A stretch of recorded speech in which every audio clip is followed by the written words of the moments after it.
All right. So this presentation is 1 container, 2 containers, 3 containers, 4. We're going to talk about containers if you didn't know.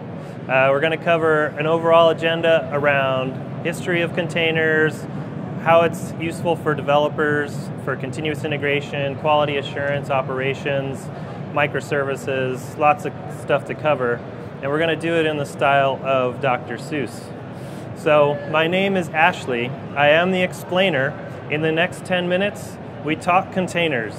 So the first situation, let's meet a web app. Contained within it, you'll find a DB, a front end and back. APIs and queues, Postgres and Node, Hive and Hadoop, Python and Go.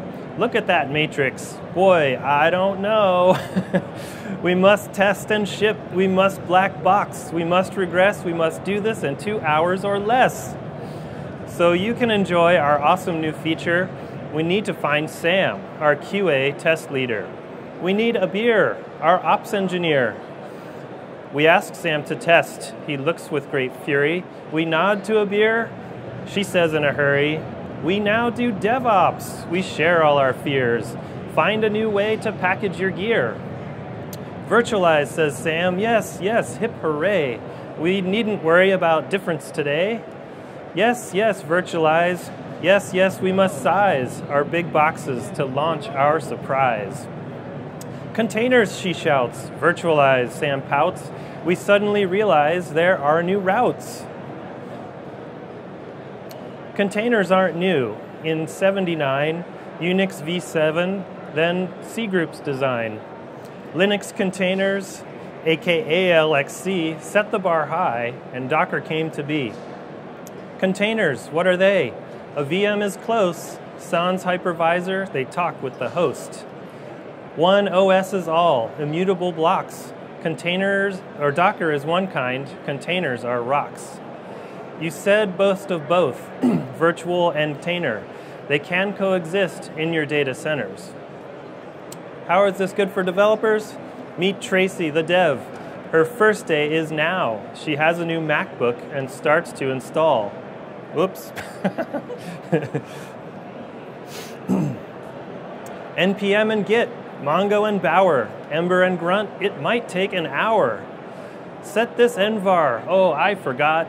You need a debugger to get your box set. You must match the server. You need to cluster. All these configs, looming disaster. A beer wake speaks up. Go to this wiki. Boot to Docker will get you up quickly. Continuous integration chapter. Jenkins is next.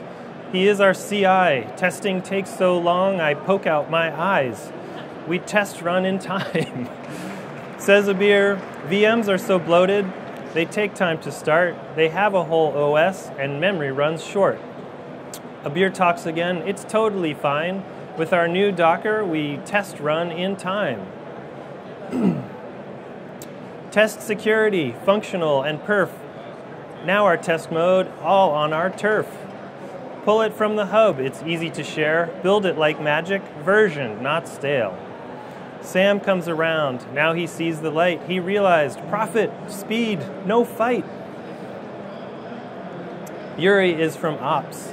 Think intensity. He wants to increase compute density. Yuri agrees that VMs are like cows. Only a few of them can fit as allows. 10 LXCs now replace 1 VM. Now that's density with servers to trim. With servers to trim, Eureka, Yuri yells. We now can add e-commerce that scales. Microservices. In software engineering, we like to abstract. By breaking it up, risk doesn't get jacked. No, no, no monoliths. No, no more curses. Yes, yes, loosely coupled, yes, microservices. Now, what does it mean, a microservice? Break up our product, and man, that is nice. Each part can be patched, their scope can narrow. Indeed, micro teams are more lithe and more agile. In conclusion, we met Sam, we met Tracy, we met Jenkins, we met Yuri. Now the team achieves, yes, velocity, yes, optimal speed, compute density. QA and CI, DevOps, and DevOps party. Containers can help everybody.